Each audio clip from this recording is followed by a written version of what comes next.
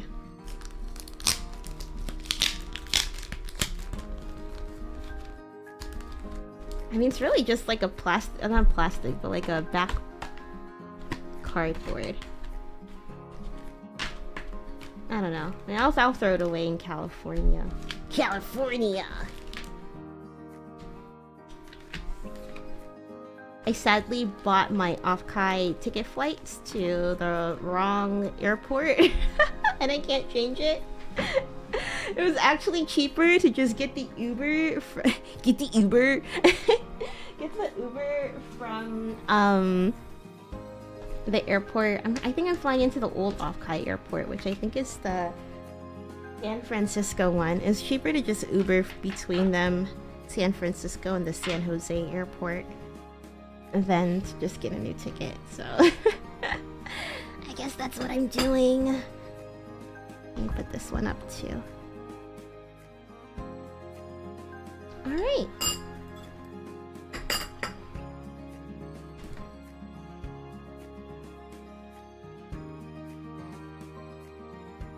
$90 working. That's right. Set the timer in a second. What are you guys drinking today? I'm drinking tea, probably nice and cooled by now.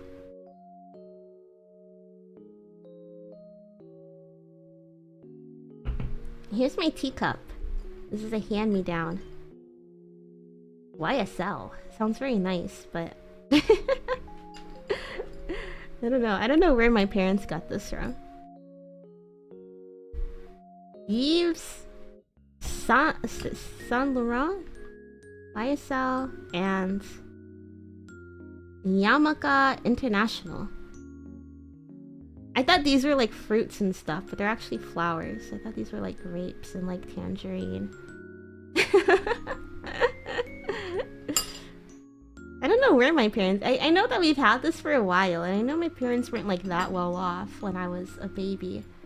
But when I saw this, when I was moving out, they're like, yeah, take anything from that, like, pantry. And I saw this, I was like, you guys, this is so cute, and we don't use it? That's crazy.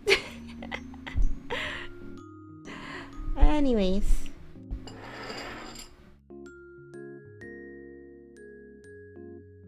Ah, perfect. I'm drinking spearmint tea. Why am I drinking spearmint tea? I got it. I drink mint tea at work because I know it's like good for digestion.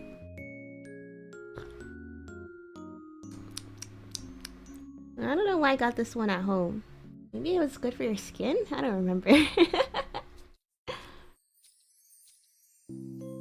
Yeah, minty. Sorry, that was loud. I try and tell voice mod to keep it down, but they don't listen.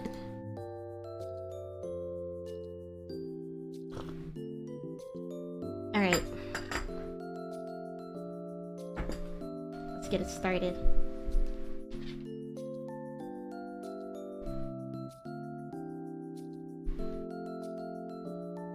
Timer Doko.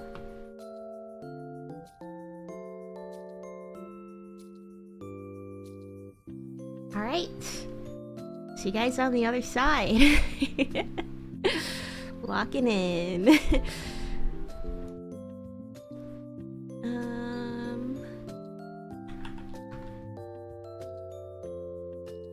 This one's tough because I gotta like look through all my videos. I try to do like a diary while I was there for each day, but you know, when you're on vacation and like at a certain point you just get so tired.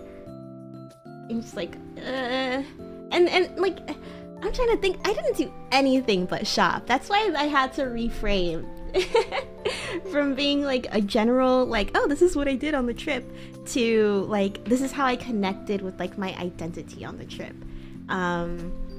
Which I think works out because it's something that I want to explore either way, and I think it's something that I want to journal about and like reflect on and stuff. But my notes aren't geared for that direction, so maybe that's why I've been kind of procrastinating on this, because I'm just like, I gotta really like rethink my trip in a different way. Okay, here we go. All of my videos and photos. I really did not take that many pictures at all. I don't know if I... Yeah. I didn't do anything. It's just all like crazy like toys that I found. And if you'd like to see those photos, go check out the Japan haul stream. It's more of a Japan stories stream, but honestly I think I had some good stories, so yeah, go check it out. I need my phone for this so I can take a look at each day.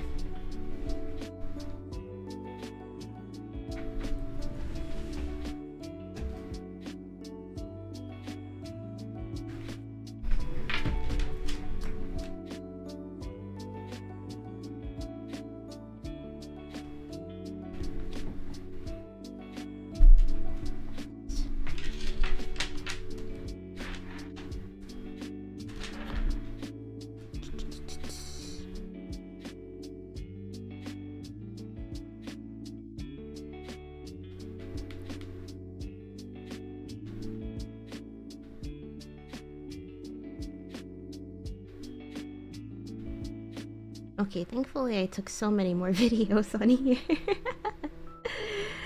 Okay. Alright. These even uploaded to here? Maybe not. Okay, that's like a selection. Alright.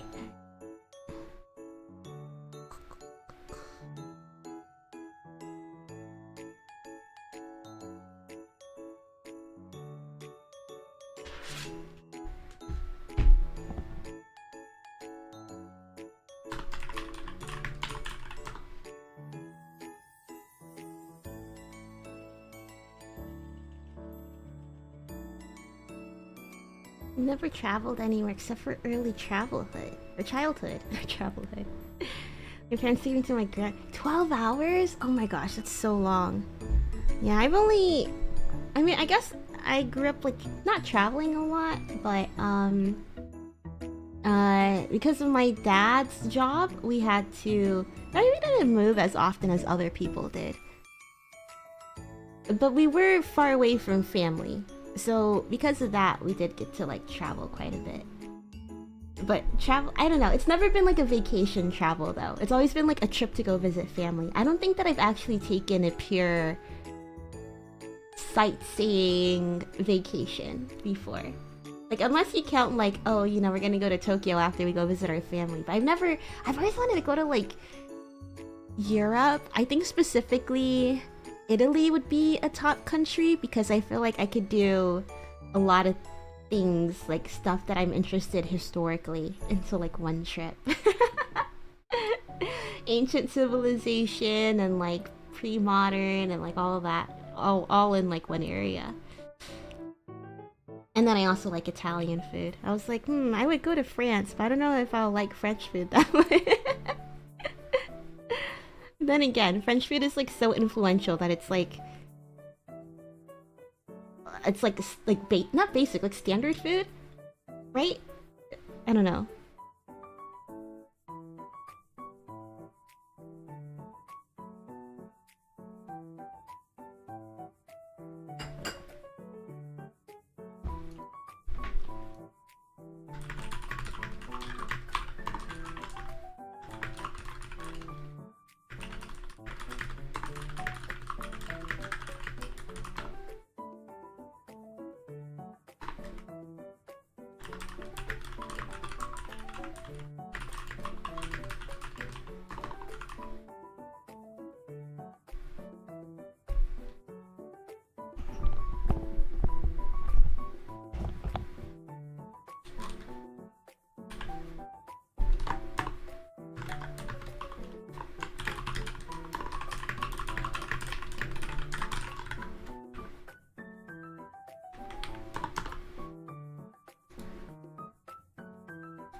The nails get in the way of the typing? They kind of do. That's why I need to get them cut.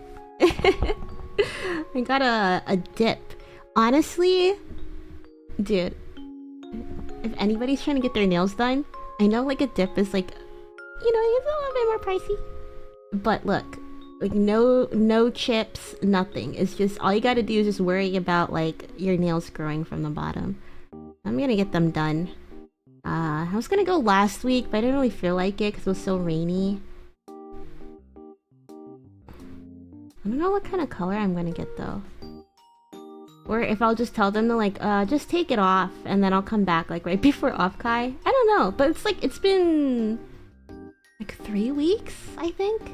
And the only reason that I got this done too, like usually I just, like I'm not really like huge into manicures. I mean, but then again, when you get a manicure, you feel cute, alright? You can't underestimate the power of a manicure.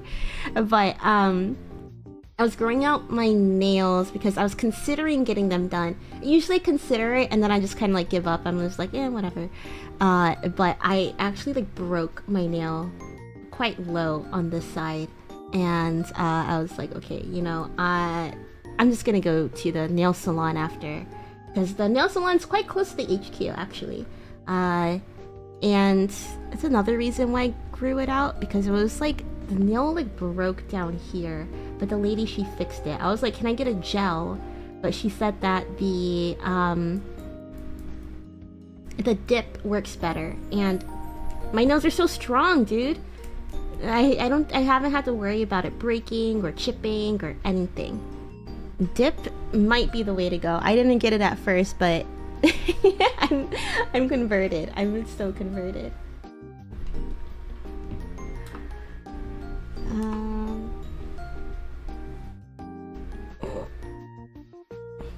Oh yeah, look at my shirt.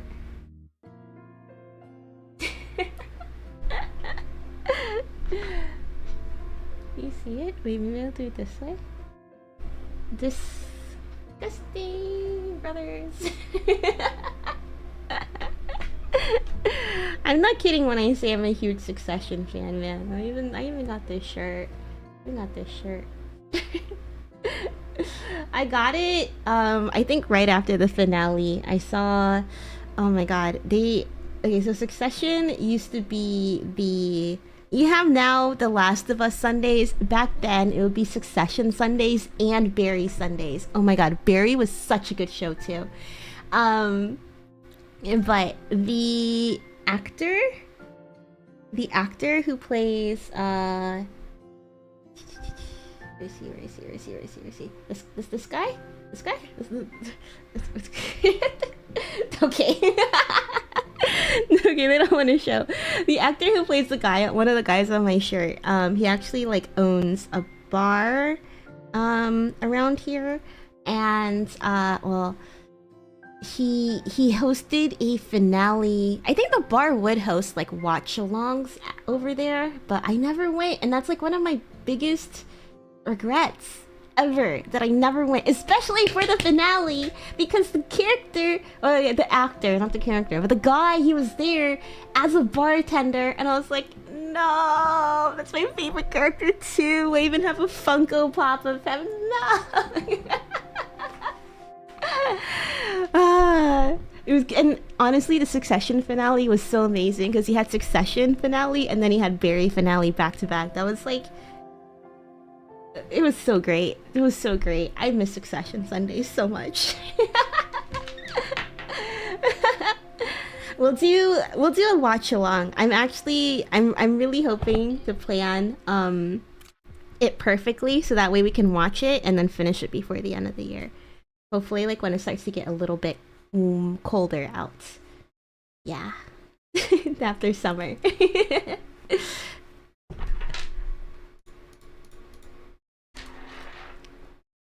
I know, anti-dox mode, they really hate me.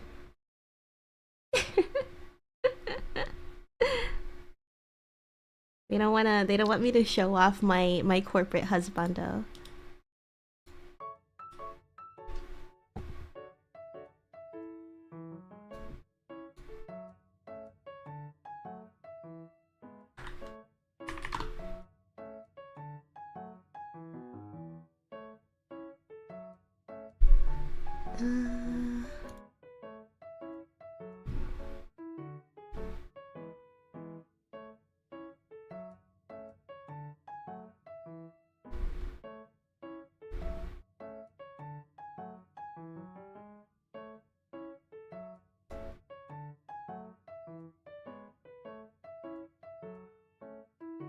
Husbando doesn't want to get doxxed.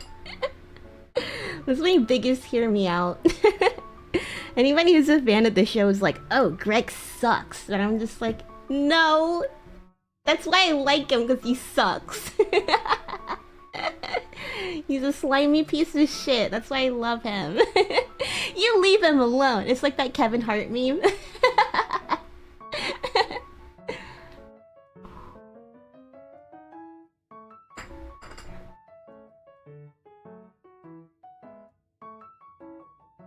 Hello?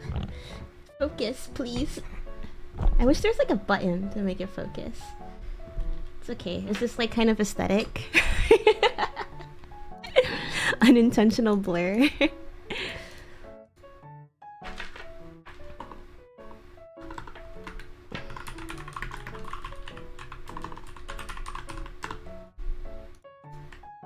We defend Husbando no matter how many haters. Do you guys have like a crazy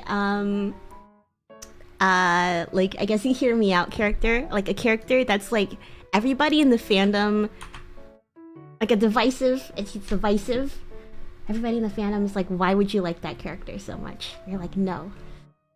I'm in love with this character, man.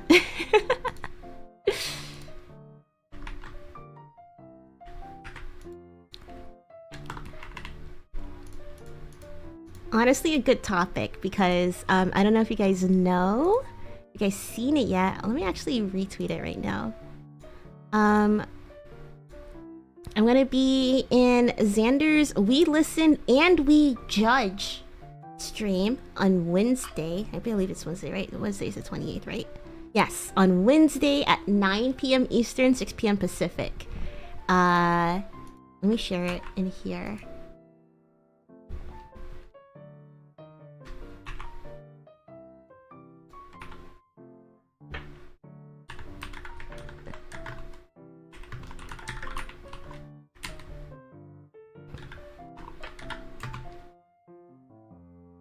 I'm just gonna share the tweet so you guys can submit something if you want. Yeah, I'm gonna be part of that. So I feel like last night after Oblivion we talked about hear me out, hear me out. And here I am again, hear me out, hear me out.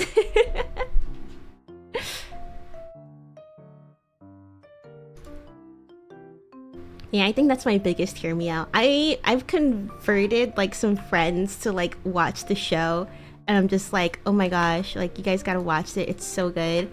And then they're like, who's your favorite character? And I mean, it's not like Greg's like my super favorite character, right? There's other characters who have more compelling arcs than him, but I just find him really endearing. Like he's just such like an awkward like thing. It's in between like he's so me and like I need him, you know?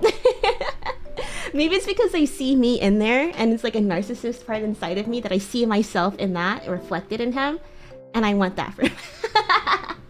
No, I don't want that for myself. That's yeah. But yeah, you know what I mean.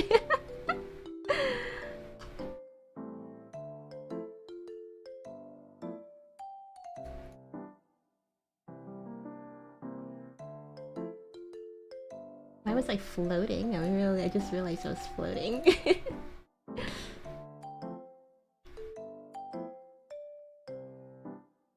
So far I have none. I prefer wholesome or cute characters like you. Oh, I don't know if I like wholesome characters now that I think about it. It's okay, I can yap because I'm just formatting my notes right now. I think we talked about it last time. Definitely into himbos. Definitely like characters that are confident for like no reason. And I think one of the reasons that I like really liked Greg too was that he started off as somebody who was very hesitant. He's sort of like that surrogate character, right? Where people are introduced to like this world of the ultra wealthy through him, and he's just kind of confused, but he's failing upwards all the time, and he's also learning like the tactics and slowly losing his morals and like over the course of the show. And it's like really subtle too, because he's not like a main character, not like the other ones. He's more of like a comic relief, but I don't know, I just like seeing him get corrupted. I was like, oh gosh, like every season I'm just like, oh my god, I hope Greg turns into like a bigger piece of shit. I can't wait.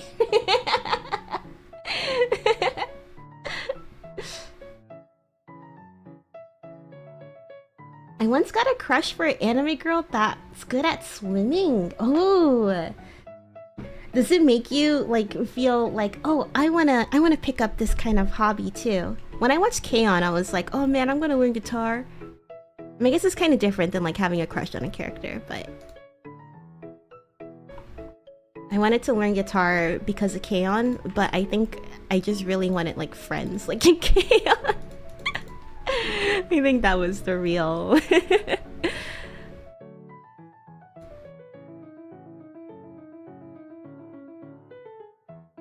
me do this.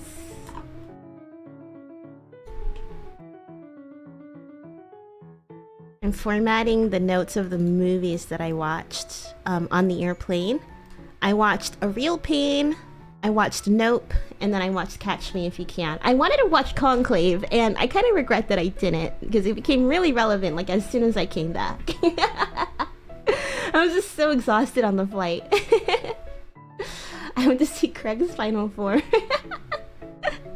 Once we start Succession Sundays, I'm so curious to see how you guys think the show is going to play out. A lot of people... Okay, so the premise of the show is that you have...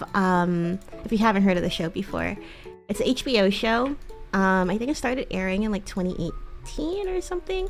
I don't know. But I caught it around like 2021. There's only 5 seasons. No, only 4 seasons. There's only 4 seasons. I caught it in 2021, like I think right after the 2nd season finished airing. The show is about a wait, dude, I have these coasters. Okay. I have the coasters with the characters on here that my friend gave me. Okay, so you have dad. You have a dad, abusive dad, came from Dundee, Scotland. Very angry, but he built his fortune all by himself. He's just super rich. He's like a billionaire. He owns ATN, which is basically like their universe's Fox News. And you know, he starts off the season very sick and old and frail, and he's hospitalized, and I think honestly that makes the first couple of episodes a little bit boring. Sonic Crystal Rings DX, subscribe to the channel. Sonic Crystal Rings, thank you so much for subscribing to this channel. Welcome to being a boomer. Congratulations. Okay, boomer. But yeah, dad's really mean. But he has 4 kids, but the 3rd one's not that like relevant, unfortunately. And that's kind of like the running joke in the show. He has 3 kids, well, 4 kids, but three main ones. You have the oldest boy, Kendall. You have the 2nd oldest, Roman, and then you have his daughter, Shiv. So he owns a lot of he has the media company. It's huge. They do not just the news, but they also do they have like theme parks, they have like a movie studio, right? Like they're making quite a bit of money, but their company is also like doing okay. So while he's in the hospital, in the first episode actually, he's groomed his eldest boy Kendall to take over the job, right? And Kendall's like, yeah, dad, I could do the job. But of course, he's not like really like fully confident in the way that Kendall can run things. And honestly, he probably just wants to take things away from his kids in general. Like I don't think he likes his kids that much at all. It's hard to talk about it without spoiling. But while Dad's in the hospital, Kendall's sort of like the interim CEO, right? And he's taking a look. He finds out that they are in major debt. Like their company isn't like it could implode, right? He's like, dude, what the fuck and everything. That's just kind of season 1. At the end, like they realize, I think they were gonna kill off Dad, but they're like, you know what? He's actually kind of like an anchor of the show, so they keep him around for a little bit longer. It becomes mostly a succession between the 3 kids. A lot of people compare it to King Lear, the Shakespearean play, which I have no idea what that's about, so I can't tell you about it. But like all the kids, at different points, they become Daddy's favorite, and yeah, they're all kind of fighting over the job, only to realize, like, I don't think Dad's gonna give any of us the job, because, you know, he resents his kids in a way for being spoiled brats. And let's see, daughter's husband is this guy, Mr. Tom Wamsgams. If you've seen Pride and Prejudice, this is Mr. Darcy. He's like this Midwestern guy. His family is quite rich, but he married up. So I think he's probably just like upper middle class. He married into the 1%. Very like sycophantic. He kisses everybody's ass. I kind of hated his character at first because I had no read on him whatsoever, because he's so like yellow-bellied to anybody who's higher ranked than him. But then once Greg comes into the picture, Greg is Logan's brother's grandson.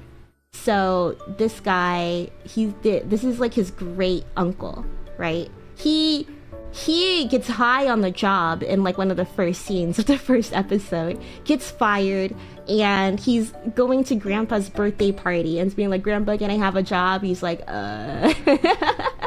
But he slides in. Tom's like, I'm gonna look out for you.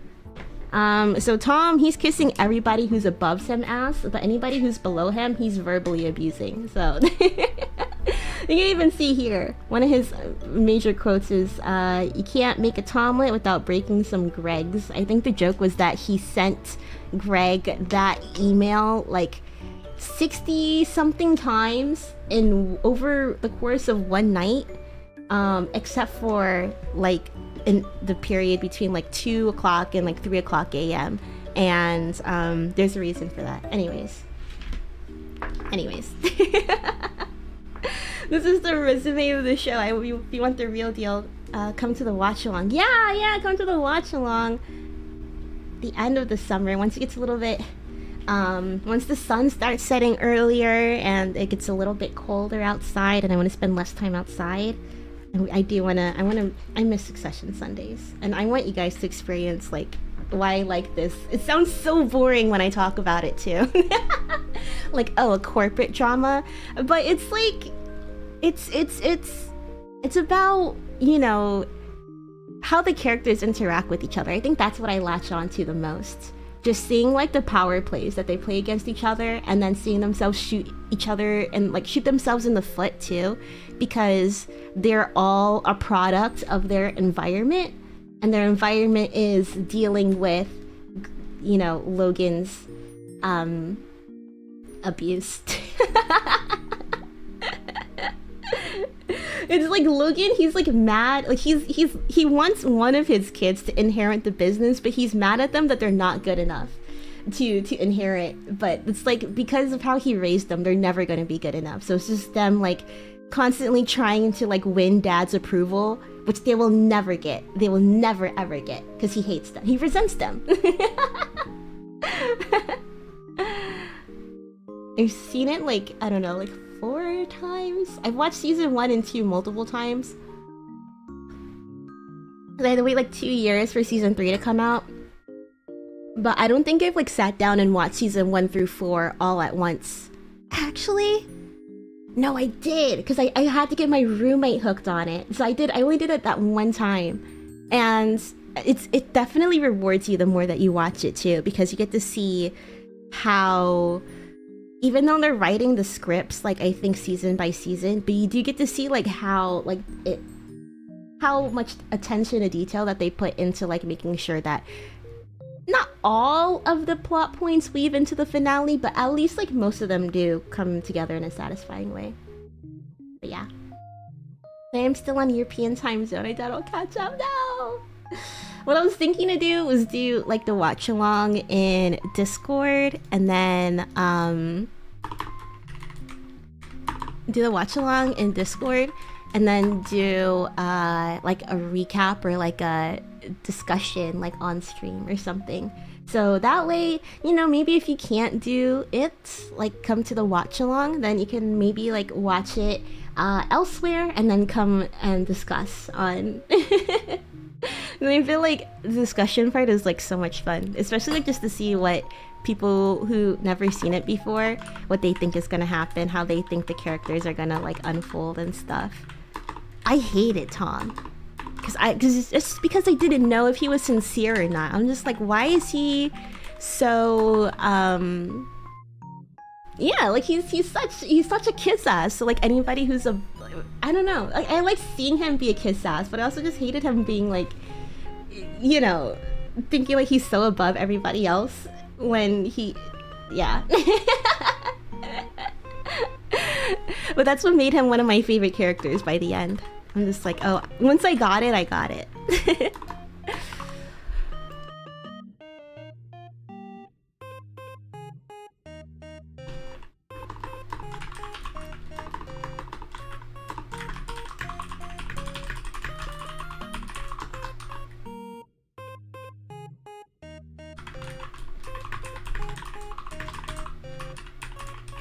Wild how much abuse absorbs your life, right? And this is like, I think the show explores that in a way that's really interesting.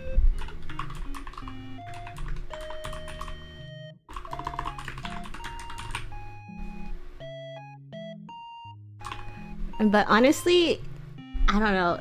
Maybe I just have like suck brainworms. Maybe I'm just a sucker, but when I introduced to my friends to the show, they're like, yeah, it's good. But they're also just like, I don't know how you're like so obsessed with it though. They're like, yeah, the show is really good. It was like one of the best shows that I've seen, but like you really did hype it up. I don't know. Before like my main squeeze of a show was BoJack Horseman. I think I just kind of like a show where the characters are very self-destructive, and that they have to deal with that throughout the story.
Oh, Altari, thank you so much for the gifted memberships. Let's go. I think the gifted memberships thing is broken because there's no...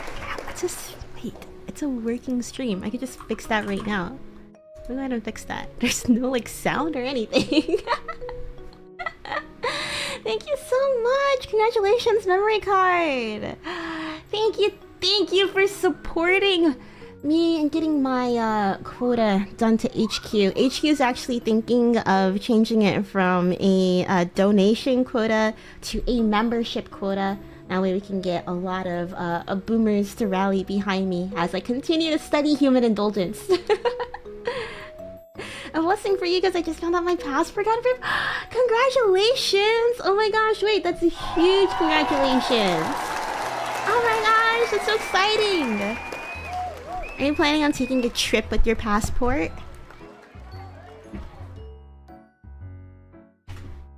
You know, as a kid, I was really sad that you had to like renew your passport every few years.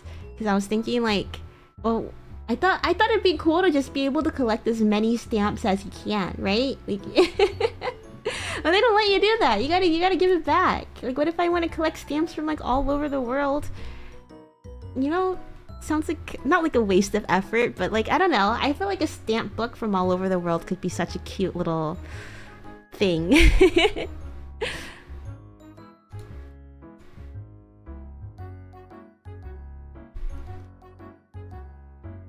They're going to Ukraine to join the International Legion. Oh. That doesn't sound... Are you excited? It's a very noble thing to do.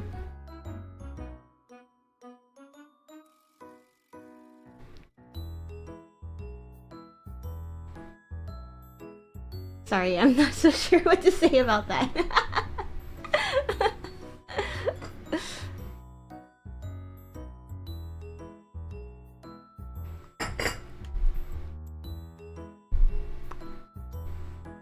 No, don't think about it that way. Don't think about it that way. No, no, what you're doing is... You're getting to connect with people from all over the world who share the same values as you do, who are willing to put their life on the line to uphold those values. It's genuinely like such a noble thing to do, and you get to hopefully like make new friends from all over the world and come out of it stronger than before.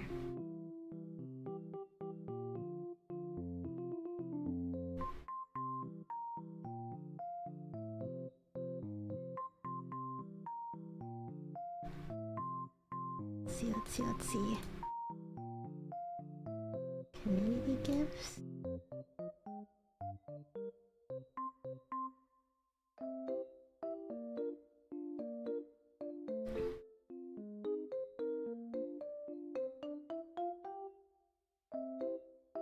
I change this? Membership gift?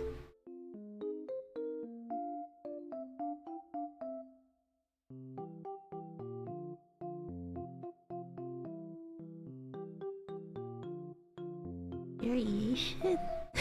I don't know what I'm doing. This is not it. Member alert. Okay, let me simulate a member gift. Okay, maybe that's like a regular gift I gotta change. Variations. Member gift. Image.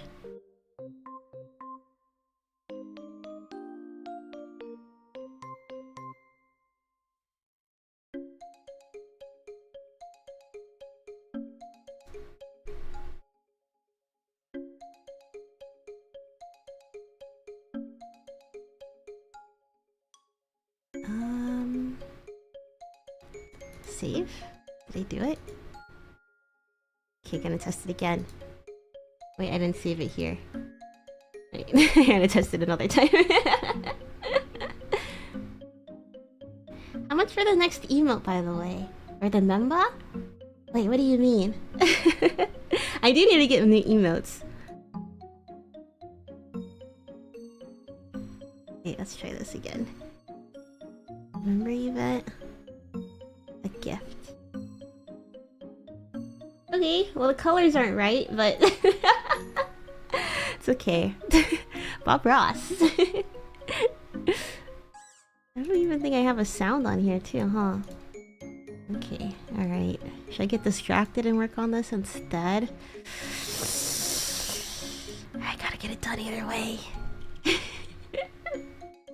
Wait, look, it's still not working. Anyways, thank you so much, Thuri, for another gifted membership. Let's go. Apology gift? No, it's okay, it's okay. Thank you for bringing such a serious atmosphere. No worries at all. I'm sorry that I'm not better with my words. I think it's really interesting to hear that we have like such a diverse audience in attendance with us. Like, it's such a diverse community who honestly like are willing to do stuff like that too. I think that's like, yeah, it's just really noble, really cool.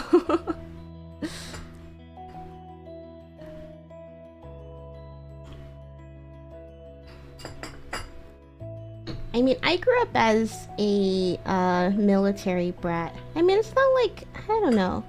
My dad was like deployed for a few months, but I was in like the 5th grade. I didn't really understand the gravity of the situation.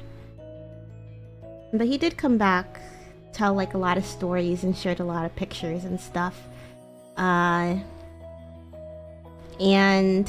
from his experience, like I'm sure that like it affected him in ways that he hasn't told us about as his children. But you know, when he reflects on like the positive experiences, he's able to reflect on how worldly his perspective was able to become because of how he was able to meet people from all over the world and yeah, like, yeah. I don't know. I feel like I'm speaking on his behalf and I don't want to do that. My assumptions from like, you know, the scattered stories that he told us over the years, but yeah. I had to subscribe when I saw you playing Oblivion. The Dark Brotherhood.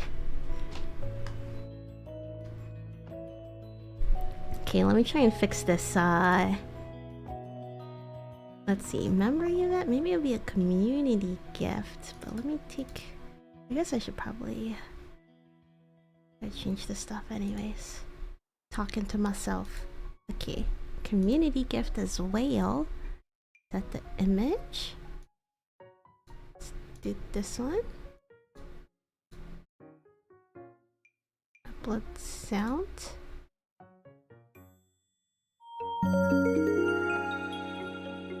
I don't know what sound I'm using. I just have sounds that were uploaded into Stream Elements years ago, so I'm just keeping these. Let's just do these two. Right, save. Save. Alright, let me give this another test. Da da da da! Community gift! It works! It's small, but it works! Why is it so small? Alright, let's try... The subscriber one is gonna be small too, right? Okay, maybe I should make it like a little bit bigger then. Davina subscribe to the channel. Thanks, Davina! We should probably have the TTS on too. Oh my gosh, okay. Where's the alerts?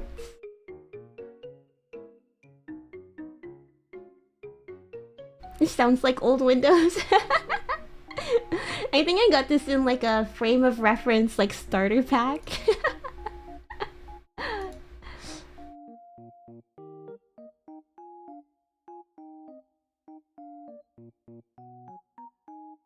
Yeah, a lot of the stuff that you see here is like stuff from like ages ago, honestly. It's not like I hate looking for new assets, but I get like really into collecting new assets, I guess. I want to buy everything. I'm very like aesthetically driven, so if I see like a good asset, then I would make the idea around that versus the other way around. Like, so I would have a good idea, but I also like don't want to look for assets when I have that idea because I'm gonna like stray so hard. Probably why I keep doing the same thing every week for stream, because I know I'm gonna get distracted if I'm like looking, like shopping around. Okay, I'm gonna change the color for that. This one in particular.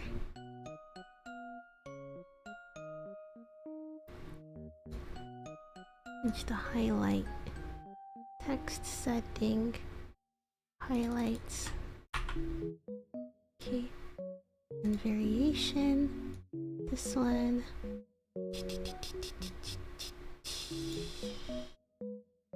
Am I doing this right? None. Text. Size. Text to speech. I don't even know what the text to speech voice is. Oh, no. I found it.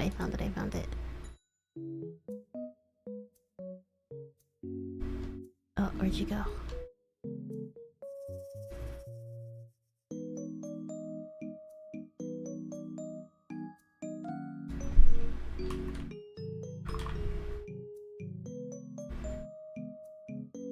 Okay.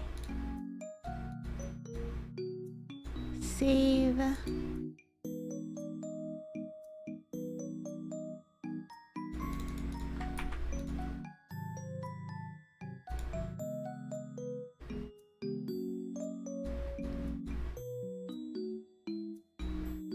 Text to speech.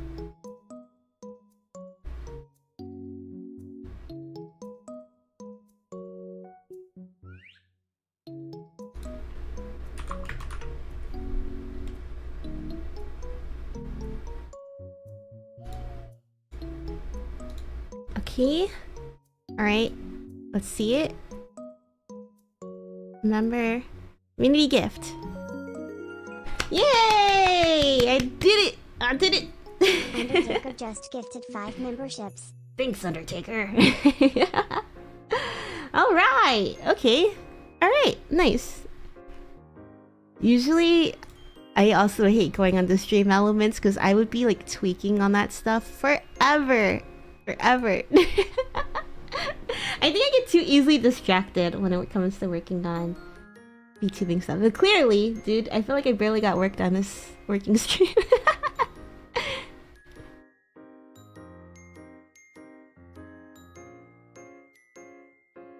A new subscriber appears. Oh, hi! You know, I've always wanted to do like a soundbite, like my own soundbite for the alerts. I don't know if I want to do like themed like music, kind of like I do like the idea of doing like a Windows theme I feel like that's kind of like off my theme, even though that's like it's my preferred aesthetic, but I don't think it's part of my brand.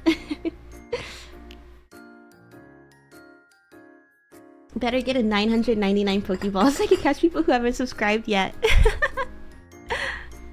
Wait, let's see.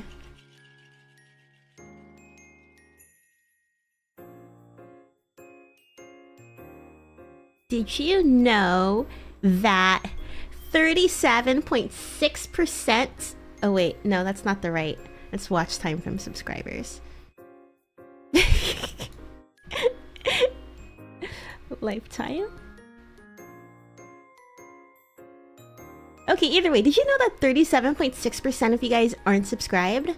Yeah, so maybe you should consider subscribing. Actually, if I do it for all of 2025... If I do it for all of 2025... 30.8% of people who watch our content is not subscribed, but 69% even nice is subscribed. All right, so nobody else subscribe. All right, only subscribers allowed. let's not ruin this ratio. I'm already subscribed. Yeah, if you're subscribed, you're part of the 69%. Yeah, make sure you claim that right now. Let me screenshot this.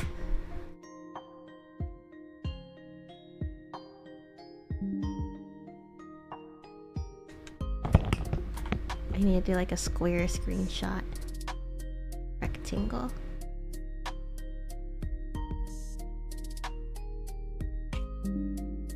There we go.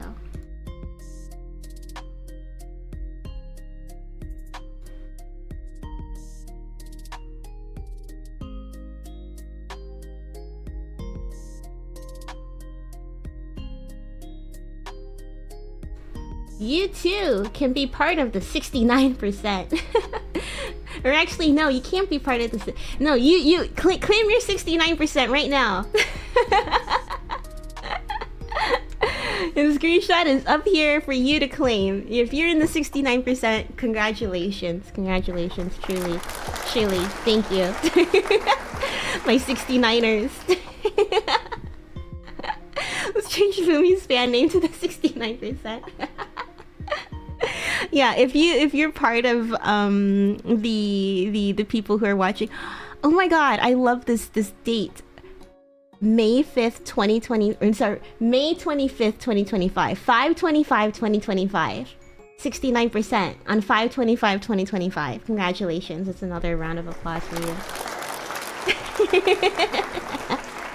Spider-Man, hello. I'm supposed to be working. I'm getting too distracted. Yeah, I'm just gonna make this a little bit smaller so you get your screenshot if you want. Can you see it? I don't know if you can. I can't see it. It's illegible right now to me, but I guess you can rewind to get your screenshot. I'm gonna get back to... I'm gonna at least try to finish formatting this. I have so many notes.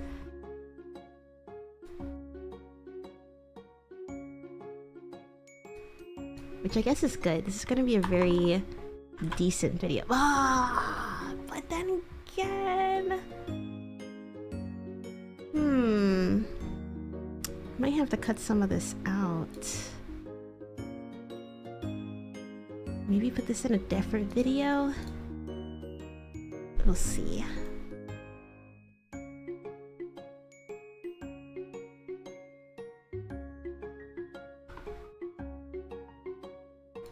Because I wanted to watch like so many movies on the airplane.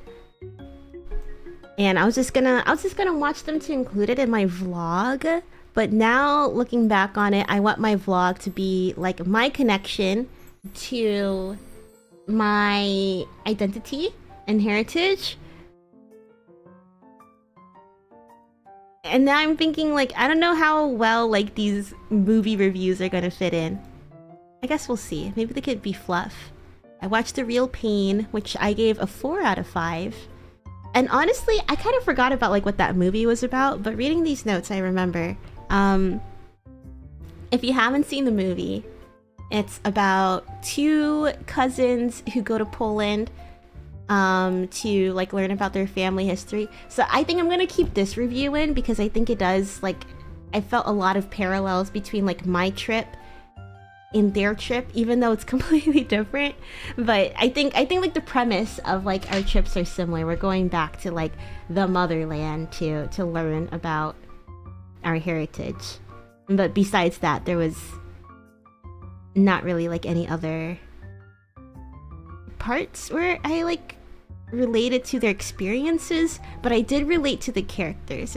The two cousins, you had David, who was played by Jesse Eisenberg, and I wrote down David equals who I am, and then Benji, played by Kieran Culkin, is who I want to be. Benji is like always letting his overthinking and like anxiety being in the way of being like free-spirited and fun, which I feel like is like where I am. And then Benji, he like says things and like does things before he thinks. He's like underthinking.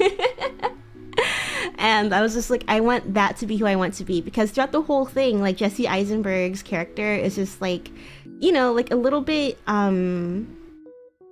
I guess cautious and like pre-apologizing for Benji.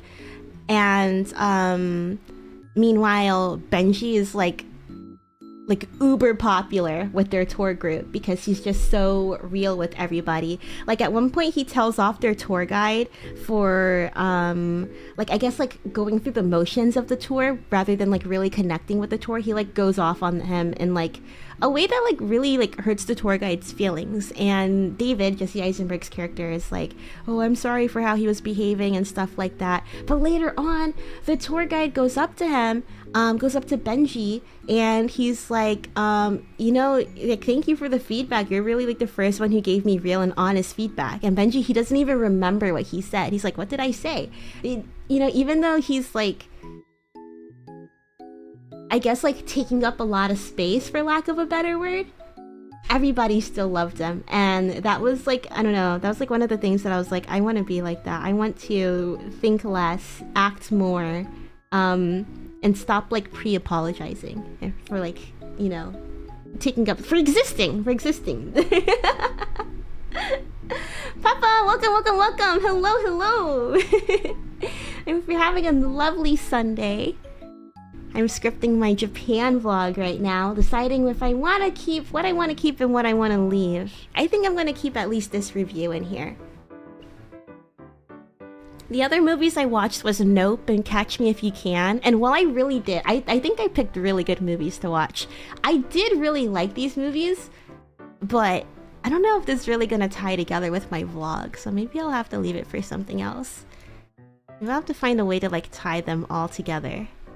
I watched Catch Me If You Can like only one time when I was really young, but I remember we had the DVD. I really loved this movie, actually. Looking at my notes, I said, I remember we had this movie on DVD, but it wasn't something we watched often. I remember my mom telling me it was based on a true story, and I remember being amazed by that. Even the opening scene lays it all out so well. I'm super amazed. He did all of that by age 19? No way. And I thought the aesthetic was really charming.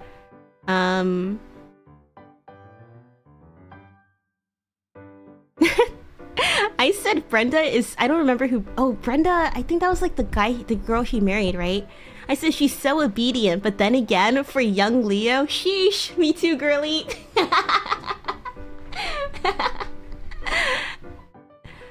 I remember the first time I saw Titanic, I was like, who is that guy? Who is that? I was like, that's Leonardo DiCaprio? But little did I know, I was 20 years too late. That was an awakening. I had no idea. Oh man, what an angel.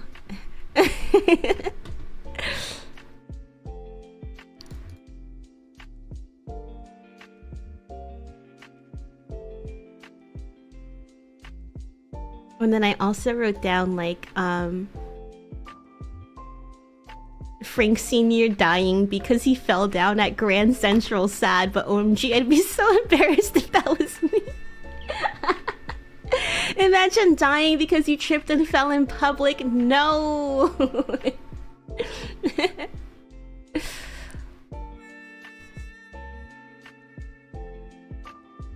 But I was really happy. I even wrote down I was thinking that Carl should adopt Frank as his son because he doesn't get to see his daughter much anyways. And Frank ends up being under his custody. And I was like, oh, they're still friends in the real life too. What a happy ending. Don't stop believing in yourself. I don't think... the only way I would want Leonardo DiCaprio is if I had a time machine. Let's be real.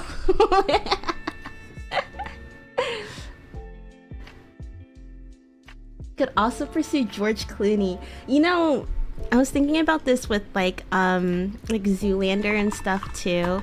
Because in my reviews for Zoolander, I wrote down like I've never saw like Ben Stiller and Owen Wilson as like oh, these guys are like hot, you know, like kind of guys. And I think George Clooney falls in that category because I've only seen them as like people like my parents' age, probably older than my parents, but I've only seen them in like these like parental sort of roles. So it's never been like, oh, like this guy's supposed to be attractive. Like when I was watching Zoolander, it's the first time that I saw like Ben Stiller and Owen Wilson as like not bad characters. So it was a little bit jarring that they're like, oh, look at him, so handsome, so handsome. And I was like, actually, now that you mention it, like, yeah, I guess they are pretty handsome. I've never saw that before because I've only seen them as like authority figures.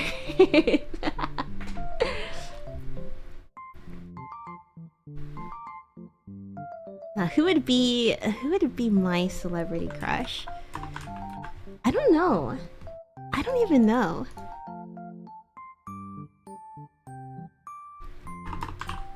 I think I'm like very a person that very much is keen on having IRL chemistry. So it's like, sure, I could think somebody's attractive, but I don't think I'm gonna be like, oh, I want to pursue anything with this person until I know that I'm able to banter with them, you know?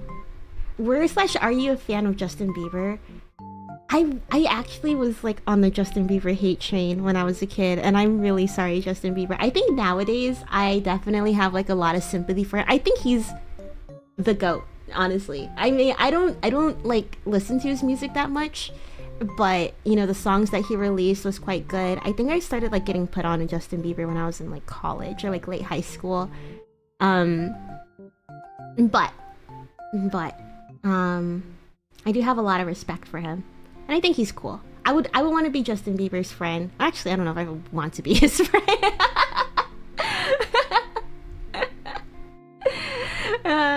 But yeah, in a dream scenario, if he were to pursue me, I would consider it. I'd be like, okay, you know, we'll see. I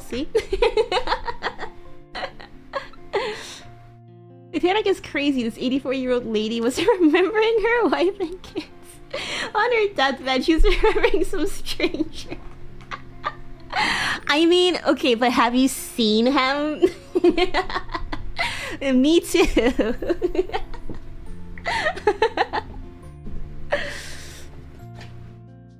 I think like the sympathy is definitely like people like long overdue. People are definitely, I think, feeling more sympathetic towards him now. But I mean, like, when I was in college, when I started warming up to him, I was thinking like it's absolutely crazy.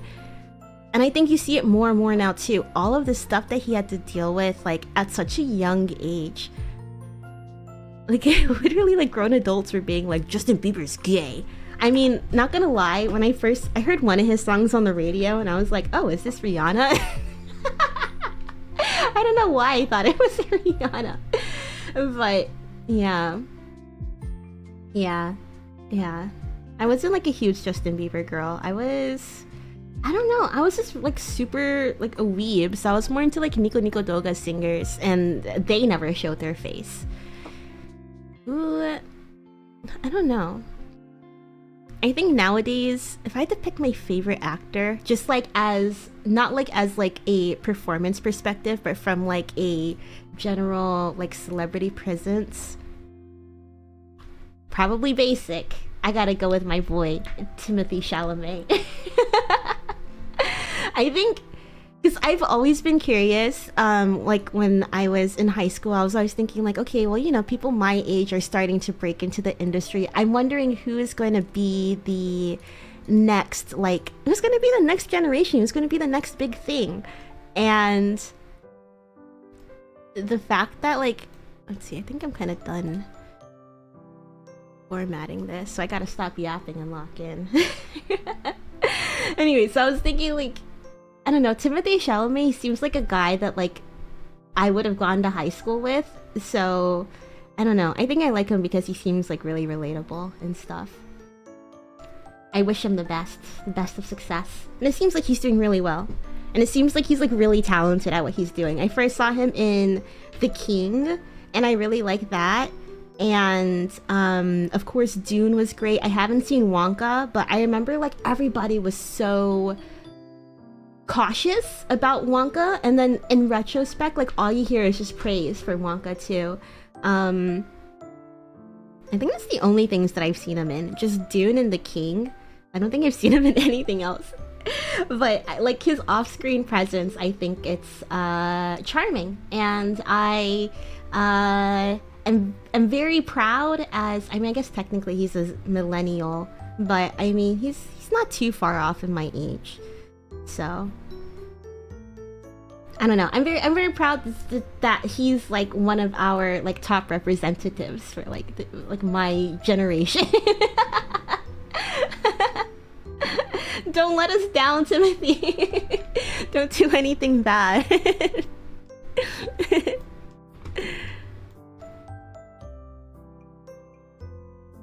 Okay, all right. So let's see. No Perfectio Museum. Alright, I think I could take just like loose notes here.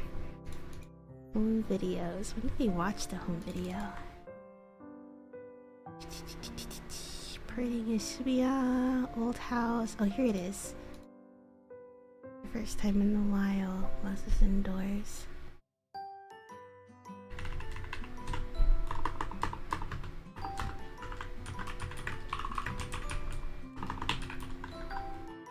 Pretty nails? Thank you. I really have to get them done. You guys think I should get the same color?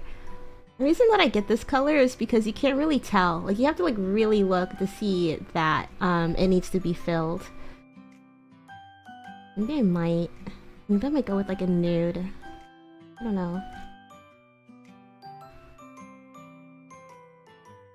What are we doing? We are working. Did I already answer that? We should be working. I'm gonna ask you something very important.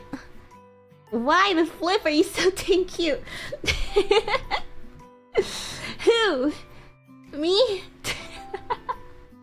Me? Are you talking about me?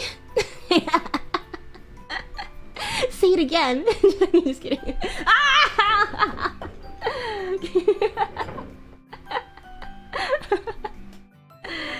I should probably delete that. That was from the Christmas karaoke.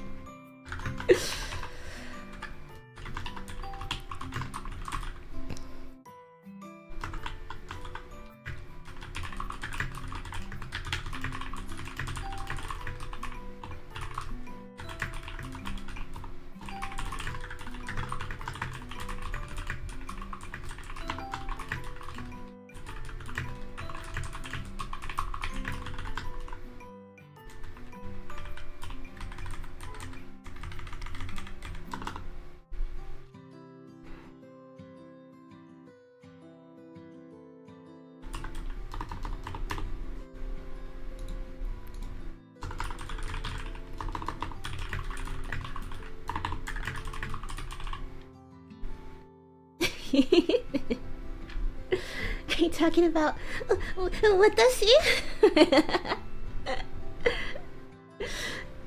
Tell me why? What is my secret? Alright, you wanna know my secret? You wanna know? You really wanna know? It's because I eat lots of sugar. And sugar makes you sweet. And being sweet makes you cute. So eat lots of sugar and spend lots of money at your dentist on filling your cavities. That's the secret.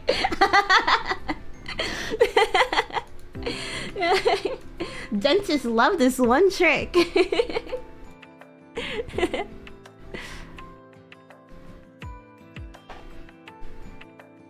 Tell me why ain't nothing but a heartbreak. You know, I actually saw... Was it Nick Carter or was it Aaron Carter? It was one of the brothers. Might have been Aaron Carter. Didn't he pass? It might have been him. I saw him do a basketball game. It was him. Oh god, it was him. Was it him? I think it might have been him. And oh my god, you guys know Jake Ryan from Hannah Montana? He was also at the it was like some kind of fundraising basketball game. Yeah, Jake Ryan from Hannah Montana. His breath was rank. Sorry, not sorry.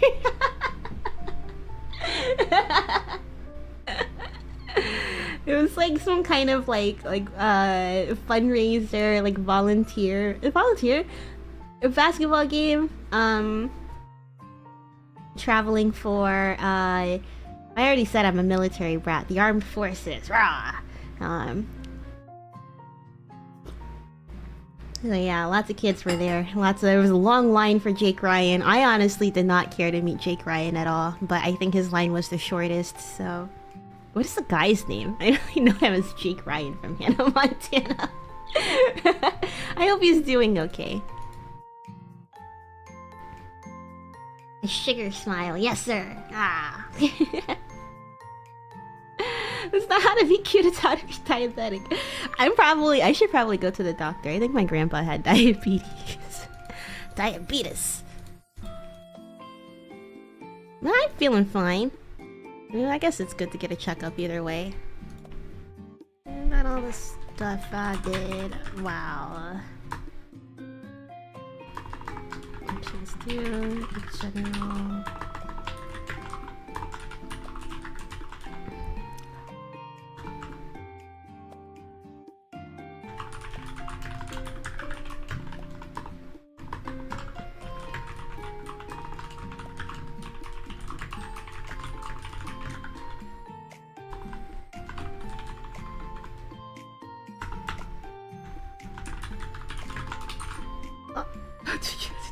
Did you see that?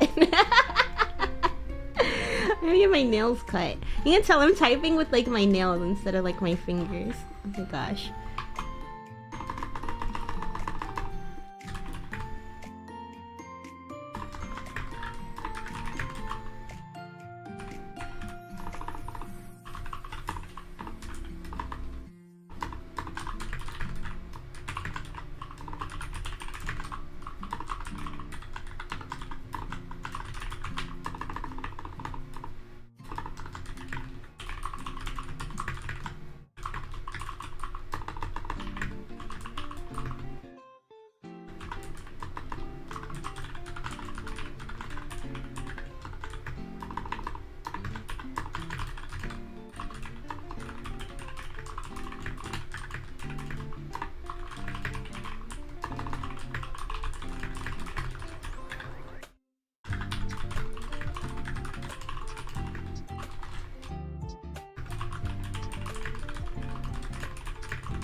So by that logic, consuming radioactive material makes me hot. And heat makes me angry. Yeah, exactly. Exactly. I eat radioactive material all the time. That's why I'm so hot.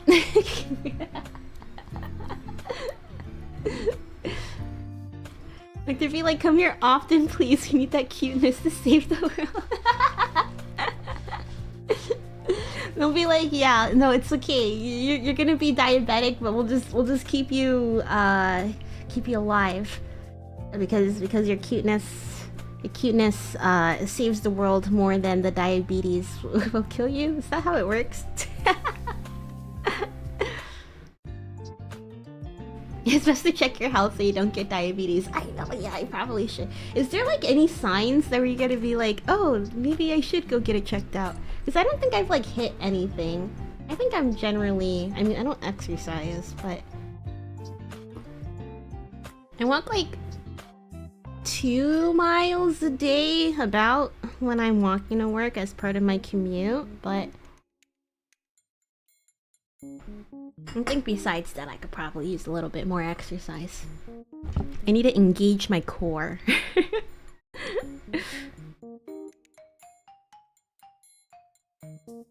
Atomic Besties! Yeah, Brofist! Is that what that was called? Brofist? Like the brony thing? No, Brohub! Brohub! Brofist is the PewDiePie thing. Brohub! Urinating more than usual. Oh, okay, I'm good. I'm so good.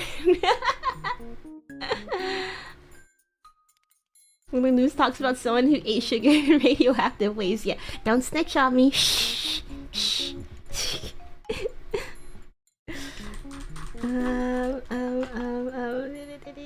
Mr. Donut. I love.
Okay, alright.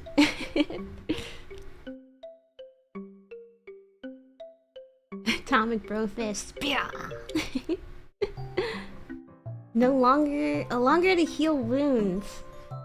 I think I'm quite fine too. I got this paper cut. I probably can't even see it. I think, yeah. I think I'm okay. But I should start going to my doctor. The only reason why I don't think I've been to the doctor in like 10 years. I didn't really go to the doctor in college. Last time I went to the doctor was like when I was still under my parents' official custody. AKA when I was living with them. Even then I didn't go often. I have to find one. But it's like, you know, you gotta, at least with my dentist, I feel like every time I go, they're like, okay, well, we'll see you for the next thing. I feel like it's like another thing always coming up, right? And like I gotta pay for it? Like, are you kidding me? To get my teeth cleaned? I thought this is what you recommended and you want me to pay for it like twice a year? That's ridiculous. It's ridiculous. You can put chapstick on the paper cut? It doesn't really hurt. I get paper cuts a lot at work because I'm like opening a lot of mail and like unboxing a lot of stuff. My hands have gotten a little bit ratchet because of the period.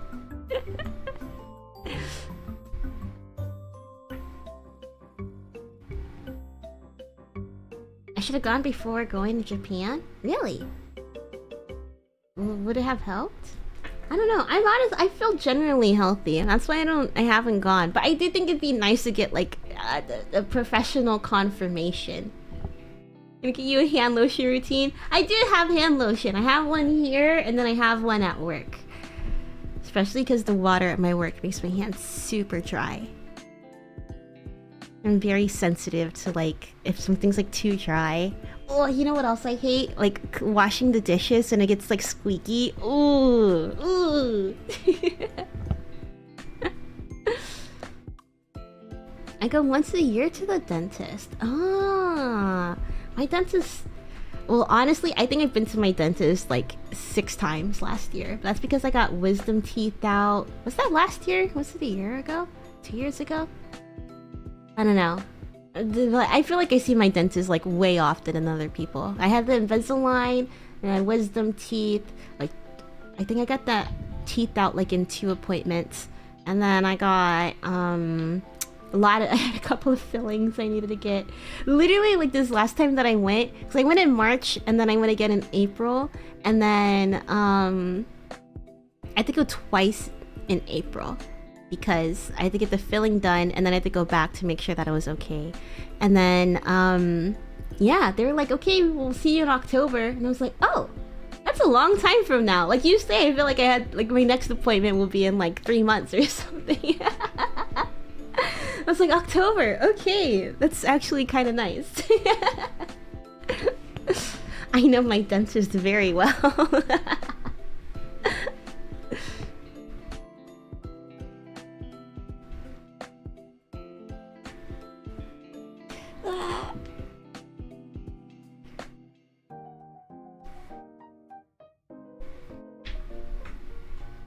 Oh, go before you catch something. Oh, they know it's from abroad. Oh, I see. I see. Yeah, that was never like a habit in my family. We never like, whenever we went abroad, never went to the doctor before. I didn't know that. Okay, now I know. Now I know. Yeah, many things can go wrong hidden inside the body. That's so true. That is very true. I do have like health concerns on like both sides of the family. I just gotta find a provider. I don't want to spend the money. That's another thing. I have to check in my health insurance. I do want to go because I think I might have gotten TMJ from eating too many lifesaver gummies. I told you guys this. Just snacking on the gummies and I heard a clunk in my jaw. And it hasn't been the same since.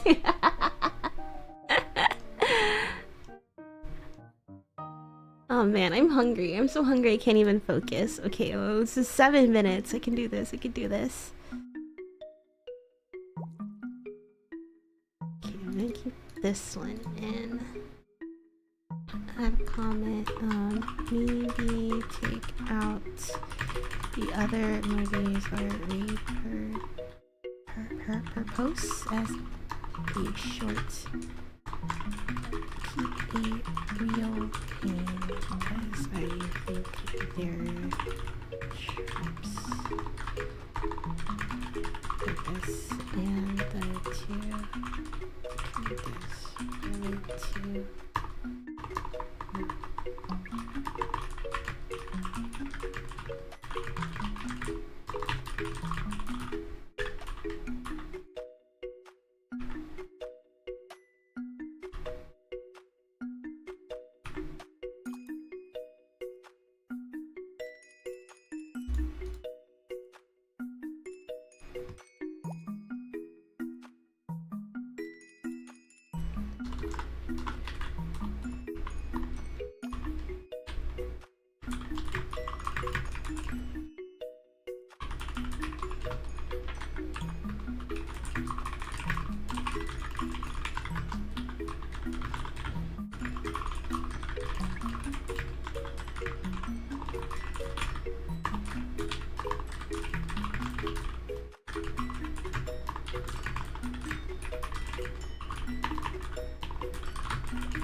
Alright. Oi.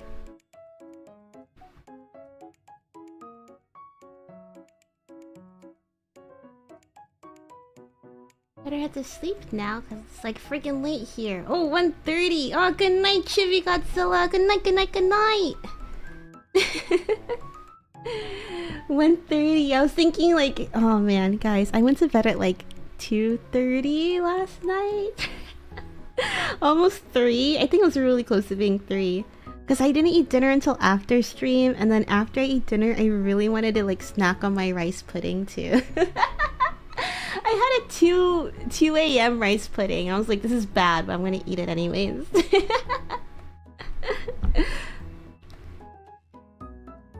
It's 1:30 p.m. right now. It's probably why I'm so hungry. I didn't eat breakfast.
It's time! It's time! Alright, let me finish up this last thought. I'm thinking back to when I did karaoke with my cousins. Let's see. Okinawa karaoke songs. In Okinawa, right? I told you guys we have Orion beer. Because we went to go drink for the first time, all of us together, and a lot of them were drinking beer, but I don't like beer, so I was drinking shuhai. But this beer actually has a very, very, very, very popular song. Let's see. I'm not gonna be able to play it because of copyright, but let me find it.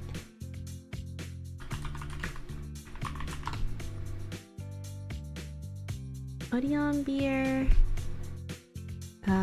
song. If you go to Okinawa, like it's be like a lot of this like Orion beer merch, like t-shirts, like my queen furs. I got plenty of them. Stickers. Yeah. It's by the band called Begin.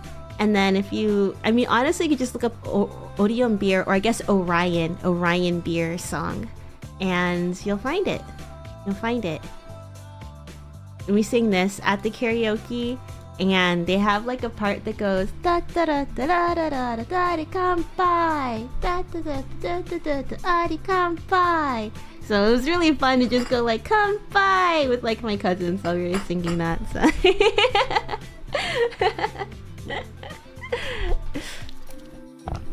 If you want to be like, I think in Japan too. I don't know if that song's popular on the mainland, but I know their other song, what's it called? Shimanchu nu takara, I think. Goes boku ga umareta kono shima sora wo tarara dore gurai shitteru n daro. Oh my gosh, I think that one might be famous like all over Japan. So if you wanna like surprise people, just know that song. And then yeah, it's a good song because I think that song is specifically for like in Okinawa, like, you know, just being like, oh, this is the place where I grew up, the like an island. That's an island like anthem. But I think it might have been a little bit adopted too by mainland as well, because they are also on the island. See, I don't know. Shimanchu nu takara. And I wonder if like the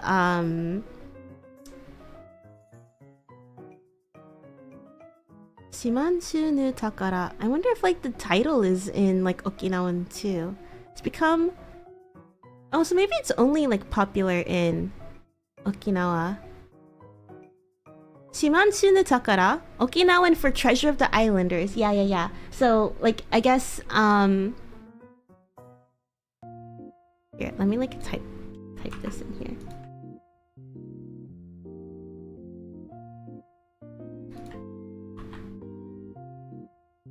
Wait, while we're done, let me like, I'm just gonna grab this real quick. Alright, so in here, right, Shimanchu no takara, you could see that this is like the kanji for person, right? So it'll probably be in Japanese like Shima-jin, maybe like Nihon-jin, right? America-jin, right? But I think in Okinawan this is chu, Shimanchu. So like another thing is like it's my sticker book. I wonder if I have it on this sticker. So Okinawa, like the prefecture is called Okinawa, but like in the native language it's actually called Uchino. Well, maybe it's not on here. On this thing, I think. Here you go. Uchina. It says it right here. Uchina. So Uchinauchu is Okinawan person. That's like another way that it like it differs linguistically. But yeah, ooh, I don't know what I grabbed. Shimanchu. Oh wait, here's the that shouldn't be there. But yeah, Shimanchu nu. So instead of like no takara, like Shima-jin no takara, maybe would be like the Japanese way to say it. But Shimanchu nu takara instead of no, like no would be like, I guess, of. You have nu, I guess is how it is in Okinawan. It's another thing with like karate, right?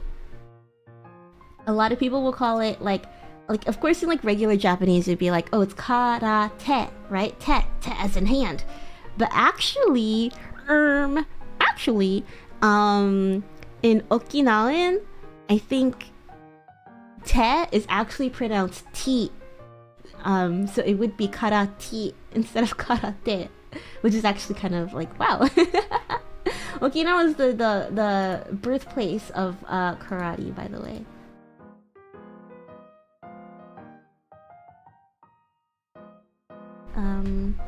Yeah, post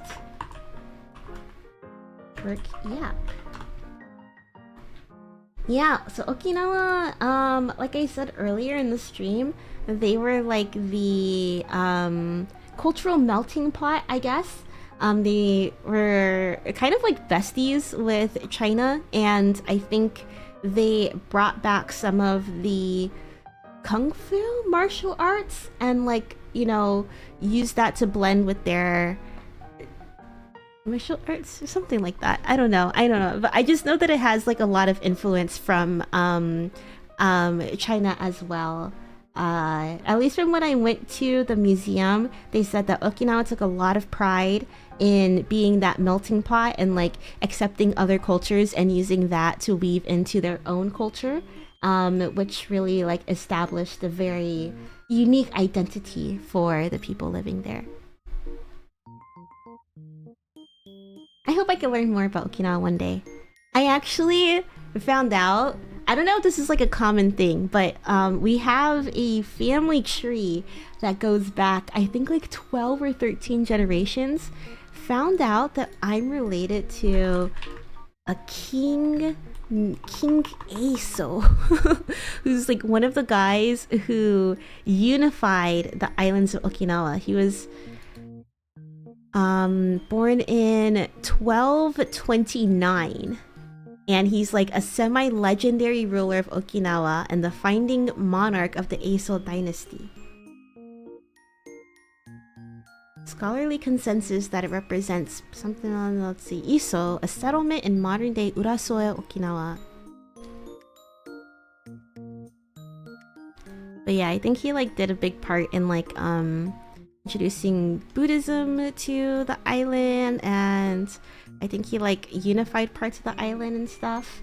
But yeah, I don't know if this is like a, I mean, I don't know. I think when it goes that far back, like a lot of people would be related to this guy, right? Boomi is from a distant royal, right? Right? Sometimes I think about this guy, I'm just like, what do you think about how I'm living now, sir? Are you proud of me? Am I making you proud? Anyways, even though I did yap a lot this stream, it really did, I did get a lot of work done with like putting my thoughts together, and then really it was a nice opportunity to talk to you guys about my heritage and like reflect on it myself. Because like I said, it's not like I don't feel like I'm half Japanese. I do feel like I'm half Japanese. But when I actually go back, I mean, I don't know how to explain it. I feel like I'm my flavor of half Japanese, but I don't really feel like I relate so much to like other Japanese Americans, especially like if they could speak the language or if they went to Saturday school. Like I feel half Japanese in that like when I go home, I say tadaima when I come home, and I expect the okaeri when I come home. I'm very like, you know, I have like all of these little knickknacks of like my home. But I don't know, I guess maybe it like feels not superficial, but like I want to dive a little bit deeper.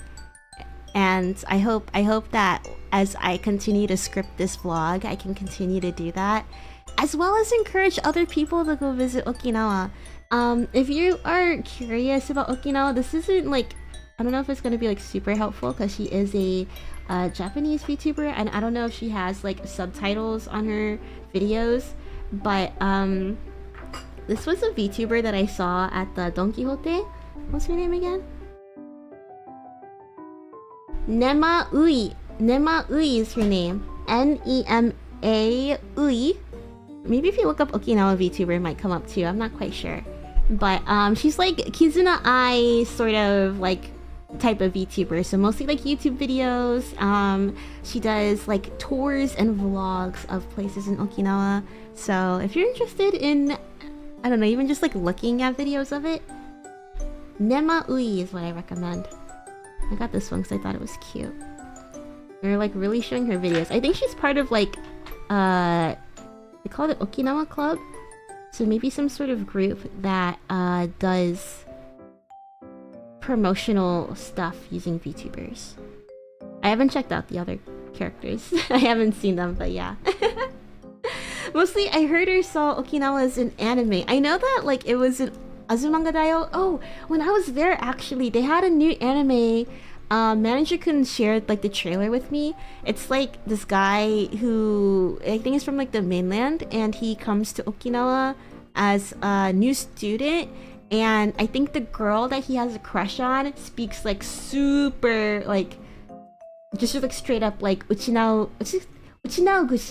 guchi, which is like instead of saying like go, like nihongo, eigo, you use go as guchi, like mouth, like kuchi, right? As mouth, yeah, so she speaks like really like, I don't even know if it's Okinawan dialect. Could it be dialect? I don't know if she's speaking like Okinawan dialect or like straight up Okinawan. Either way, that was like being promoted everywhere while I was there, and I mean, I was honestly like wow, I didn't think it would be like this much like all over the place. But also, you know, the language is dying, and I think there are like a lot of efforts to teach young people to, you know, preserve the language and stuff. But I believe like when the island was annexed by the mainland Japan, I think it might have been like similar to like New Orleans and like Louisiana, right? Where speaking like the local dialect or the local language is punished, and like you're encouraged, or I guess more or less forced to assimilate to the local culture. I know that my mom said that like some members of our family moved to the mainland Japan, but they had to change their last name because they would face like discrimination on mainland Japan if they had like a very like Okinawa like last name. I know a very common Okinawa last name is Higa. So like Ryan Higa of Niga Higa, he's of Okinawan descent. I mean, and you know, he doesn't really like talk about it, I think. But I did remember seeing like he mentioned it once, and I was like, oh my god, he's one of me. But yeah, he has like one of those last names that is like very like stereotypically Okinawan. But yeah. I read a part of that manga. It looked good. I want to watch it, so that way, I don't know, maybe I could feel like a little bit like, I don't know, pick something up, learn a thing or two. Because I don't think my mom speaks. I don't know if anybody in my family speaks. I did learn though, like I said, my grandpa's from Ishigaki, which is like super close to Taiwan. I did learn that he did go to, I think, middle school and high school in Taiwan. And so I believe no, maybe it was just middle school. I don't know. But I know that he spoke Chinese, even though I never heard. And that was like my first time hearing of that, like when I was back there. And then they also said that like my great-grandma was fluent. And I was like, wow, I had no idea. And it really just makes me wonder, like, I don't know, like how much overlap there is, like the further back that I go. It seems like that it's more likely that there's overlap with Taiwan and China than there is like mainland Japan. Anyways, yeah, this is it for our weekend. Can you believe it? It's the end of the weekend already. Thank God it's a long weekend over here. Tomorrow is Memorial Day. I don't know what I'm gonna do. I don't know if I want to like stay in. I've been itching to like go out and just enjoy the presence of other people. Not necessarily like talk to other people, but like, I don't know, sit in the park and people watch. But I don't know. I also like don't feel like going outside. No, I want to go outside and just like wear a nice cute outfit and like just go for a walk, but I don't know. I don't know if I feel like it. Driving now, bye! Thanks for stopping by, Dennis! I hope you get to your destination safely. Don't be a stalker.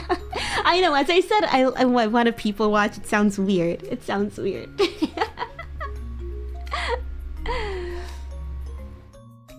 Happened in karate too. Many kata names were changed when karate went to mainland because they sounded too Chinese. Ah, you know, actually, like how Okinawa, like you have the main island of Okinawa, and people also call it maybe the Okinawa Islands, but like the whole chain of islands is called the Ryukyu Kingdoms, right? Ryukyu actually, I believe, comes from Chinese name, but which is funny that like it's called Ryukyu Islands, but like nobody calls it like Uchinao, which is like what the local, that's what it's called like in the local language. I don't know. I should probably I should learn more about it. I try to take like history class, but you know, they don't really touch upon this stuff. Like it really is like Hawaii, right? Where I feel like at least, then again, I did have like education in Hawaii, so I did get to learn about like pre-Western contact civilization as a child. So I don't know like how hard it is to go seek that information online, but at least like when I'm trying to learn about like Okinawan like culture and stuff, I feel like it's hard to find English-based resources on it. And at least like stuff that's not like uber boring, you know? Like I don't want to read a textbook, like maybe if there's like a good YouTube video, I don't know. I feel like I haven't seen anything like that. I don't know, I really love history. Maybe I should give you guys like a, not a deep dive. I wonder if I could, if I ever go home again soon, I wonder if I could find my old Hawaiian history homework. I remember we took like Hawaiian history, and then we also did like Hawaii class, like oh, how about this? Before we go, how about I teach you guys a song fully in Hawaiian? Alright? Okay? This is to commemorate the Lilo and Stitch live action release, which I heard is not good. Usually I'm like, you know, rather indifferent to live action adaptations, but Lilo and Stitch holds a special place in my heart. And you know, I thought like, yeah, maybe it could work, but it also, like when you go back and watch like clips from the original, it's like it's supposed to be an animation, right? It's supposed to be an animation. Like Lion King, maybe it's because I wasn't like hugely into Lion King as a kid, but it's like, yeah, sure, throw real looking animals in there, whatever. But with Lilo and Stitch, it's because it's like so much like cartoon hijinks. It's not gonna work. It's like, hey, let's make a live action Looney Tunes. Like, who wants that? Okay, alright, let me go ahead and turn down this BGM. Okay, so this song is gonna teach you all 8 islands of Hawaii, alright? I learned this in the 5th grade, and like you would have this thing called what was it? Ipu? No, Hawaii Ipu? Yeah, it was called the Ipu, which is a gourd. Just like a hollowed out gourd. Let me go ahead and save this picture. I'll show you guys. That one's too big. And they would use that as an instrument, and my teacher had one in her classroom when she taught us this song.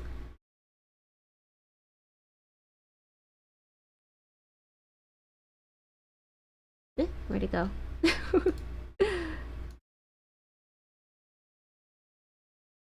Okay, maybe I'll just have to get a different Ipu picture.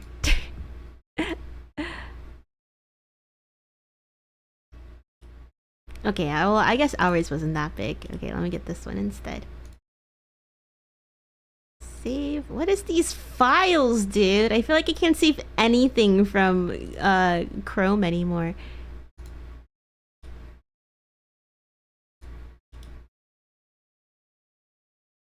Okay, well, whatever. Okay, I'm just not gonna get the picture. Okay, just imagine it's like a gourd, right? Imagine if it was like this, right? It's kind of like this shape, and it's hollowed out, and you just kind of like tap it on the bottom, right? How did the beat go? I think it went like boom. And the song goes, Oha wa ine, iwaru moku puni, ni hao kawaii o wafu molokai, maui lanai koro o have, Hawaii, Hawaii ne. It's so easy, alright? Okay, so Ohawaii ne is, Ohawaii ne, I think it's like in Hawaii. Ohawaii ne Iwalu mokupuni. Iwalu is 8. Mokupuni is island. Iwalu mokupuni. So in Hawaii there are 8 islands. So Ohawaii ne Iwalu mokupuni. Start with Ni'ihao. Ni'ihao is the one in front of the big island. Ni'ihao Hawaii. Wait, sorry. How did it go? Ohawaii ne iwaru mokupuni, ni'ihao kawaii o wafu molokai. Oh yeah, ni'ihao's in the back. It's been a while, okay? Ni'ihao is like the small one in the back. Kawaii, I think kawaii is where... Was Lilo from Kauai? She wasn't from Maui, was she? Okay. Ni'ihao kawaii o wafu molokai, maui lanai koro o have, Hawaii, Hawaii ne. That's it. This is Ohawaii ne, Iwalu mokupuni.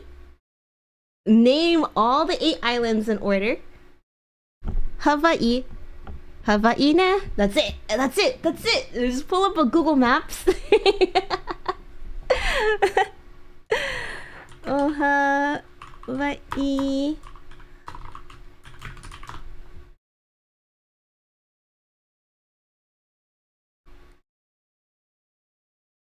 I wonder if they have, I don't know, do they have this? Iwalu mokupuni? I don't know. I don't know how to like Google for this song, but yeah, we learned that.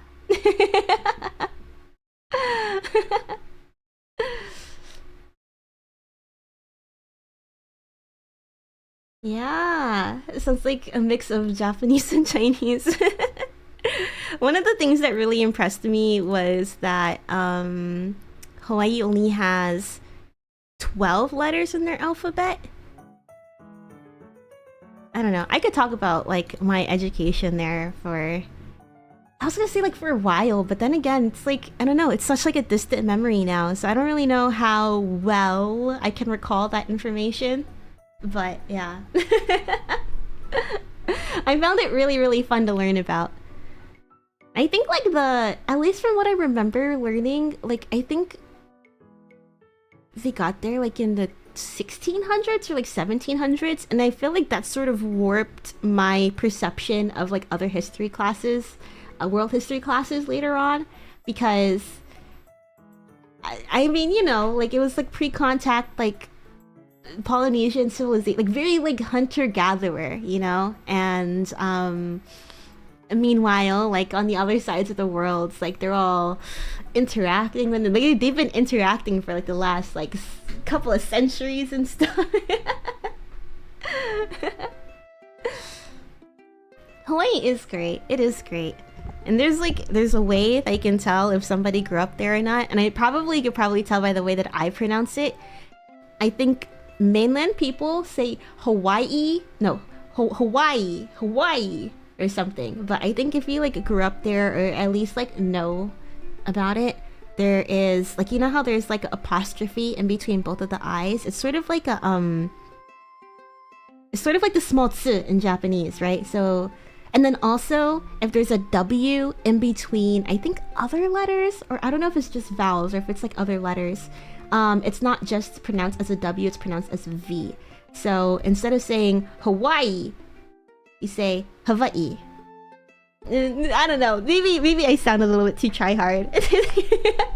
Hawaii.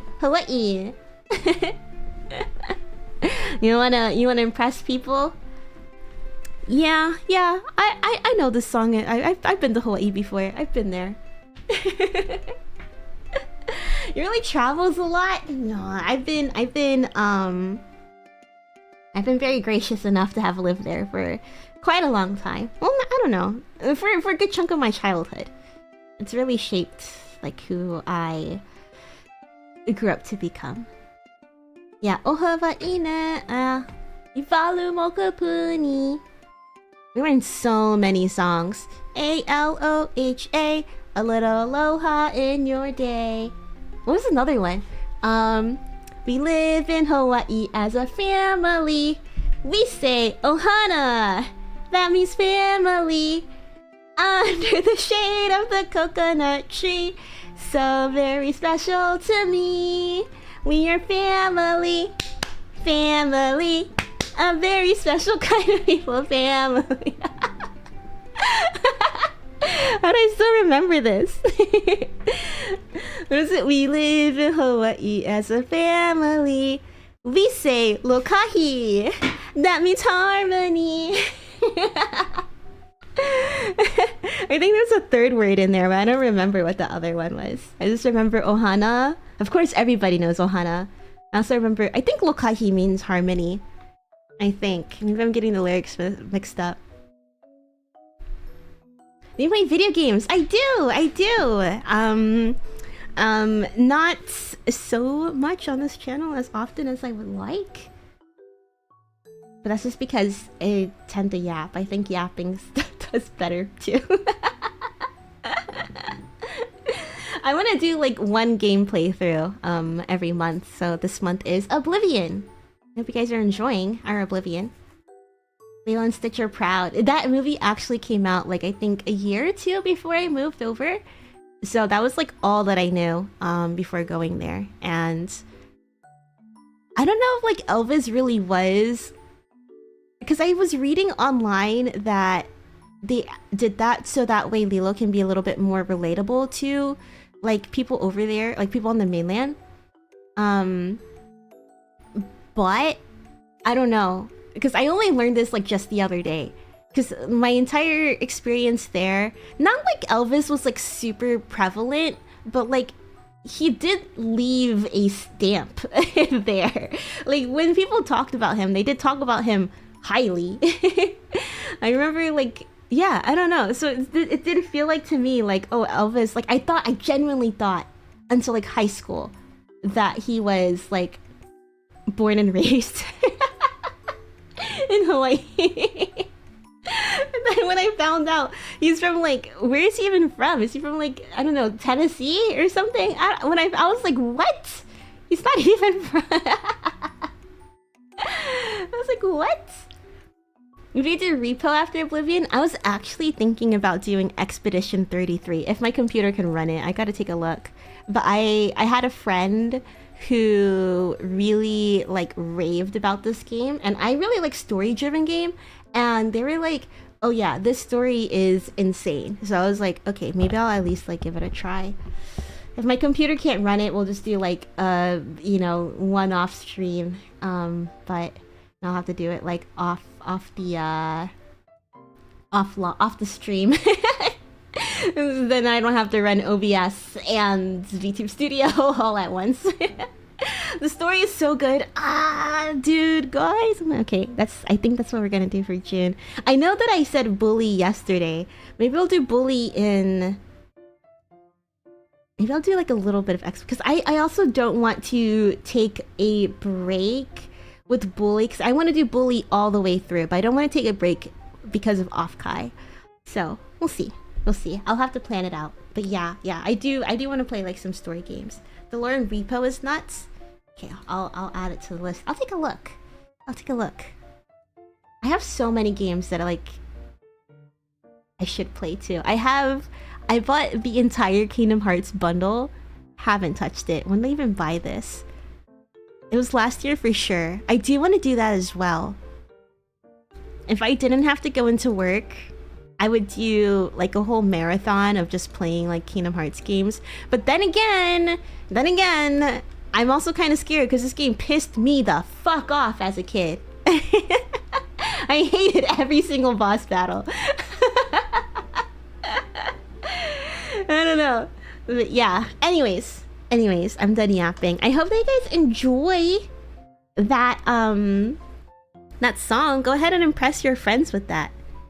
Ohaba ine e ivalu mokupuni. Ni hao, kawaii o wahu moloka, I maui lana, I kolo o have, Hawaii, Hawaii na. Use that to impress your friends. Be like, yeah, I speak Hawaiian. Yeah, I speak Hawaiian. It's just like, what, like three Hawaiian words.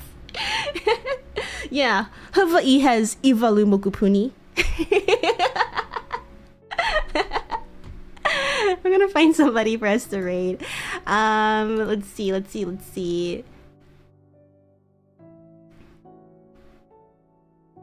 I don't know. It's like I connect with it, like that place so much, but it also feels weird to be like, because I haven't been there in so long, so it feels weird to like not necessarily claim it, but just be like, oh yeah, this is a huge part of like my identity. But then again, it's like it is a huge part of like my identity and like how I grew up, but I also feel like quite out of touch with it. Maybe that's also how I feel about Okinawa too. Maybe that's like what I was trying to say earlier, that like I do recognize that I'm like half Japanese, and I think I feel more Japanese American than I do like actually, you know, like half Japanese. I feel half Japanese American because my mom is quite Americanized too, because I think she's always been interested in American culture. Yeah, I think just having that like disconnect a little bit. Tomorrow's my birthday, by the way. Alex, happy early birthday. I hope you do something fun and then you get to eat your favorite cake or like your favorite foods. You have any like fun plans? Happy birthday to you. Happy birthday to you. Happy birthday, dear Alex. Happy birthday to you.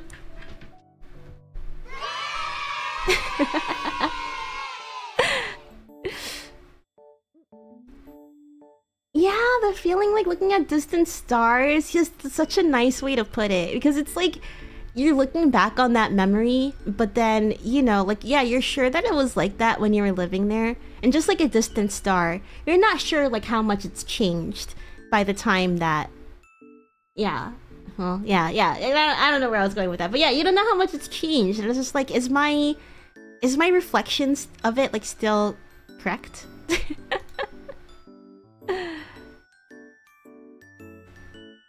Man, I always have such a hard time finding out who we're gonna raid for this time.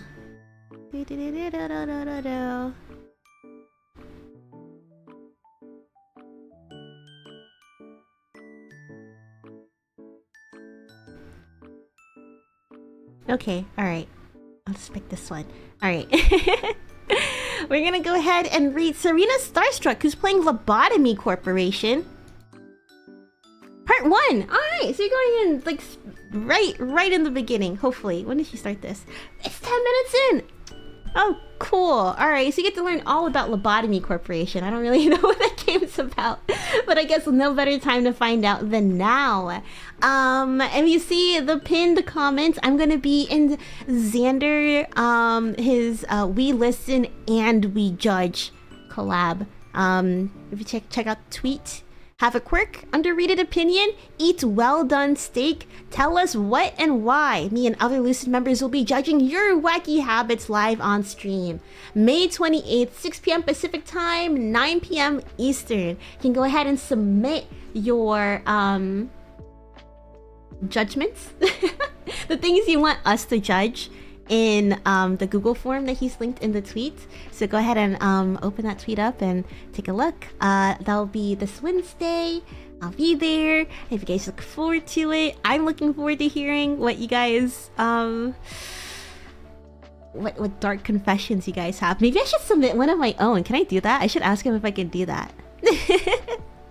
But I'm gonna be there with Astra, Sera, Xander, of course, Reiya, and Aki. So I hope you look forward to it. It's gonna be a lot of fun. I don't know. I'm thinking like, am I gonna judge? I'm quite open-minded, especially because I too am cringe.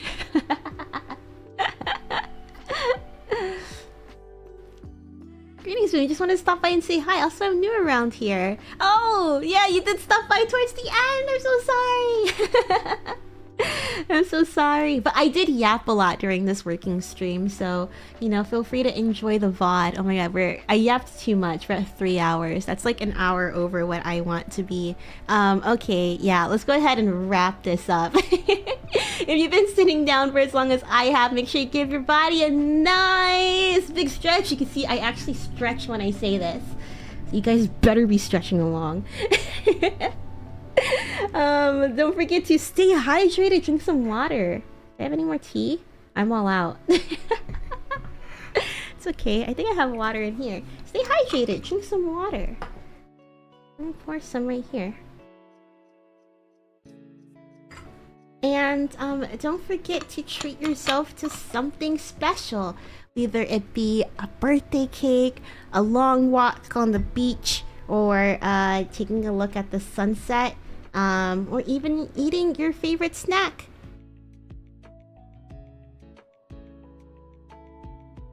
Make sure you indulge in something nice this week. Don't forget collab on Wednesday, and yeah, I'll be seeing you guys this weekend.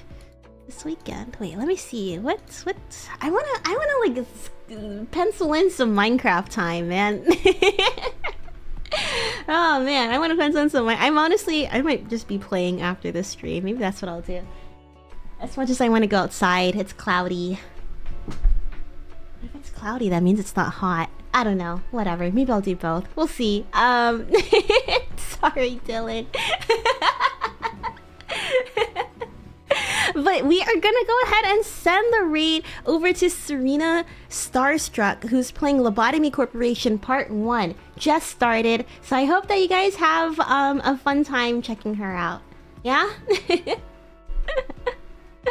Don't forget to claim your 69% if you're subscribed. You are part of the 69%. Go ahead and take your screenshots right now.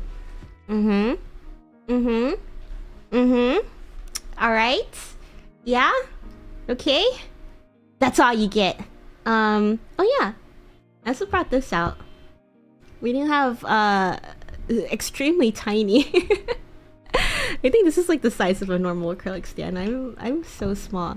We do have Boomi Mamana acrylic stands on sale. You can get them at Offkai. You'll probably also get them !merch. I don't know if these are made to order, if we have like supply. I never asked, but I feel like we might have a lot. So if you want one, if you want the most tiny, this is like a pocket-sized acrylic stand. We have that, and then we also have keychains. !merch. All right, was that enough time to screenshot your 69%? All right. That's it. Until next time, take care. Bye.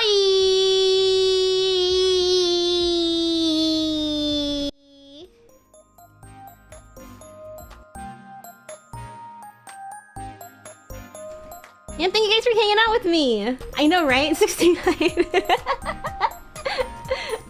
We'll see how it is next week. Oh my gosh. I just remembered what I wanted to do for next week. Summer's almost done. So, I'm hoping that next week probably won't be doing a handcam stream because I gotta prepare for this one. So I'm thinking, alright, here's what I'm thinking. Wednesday is gonna be the Xander We Listen and We Judge collab. On Xander's channel. Friday, Oblivion as per usual. Saturday, maybe or should I switch it around? I don't know. Saturday, maybe no stream. And then Sunday, we'll be doing Boomer Reports. I know it's been a while. We're gonna do Boomer Reports to kick off the summer. Alright, so please look forward to that. It's gonna be a little bit of a different format. I've been trying to rework it. But yeah, look forward to it. Cool. Alright. Bye!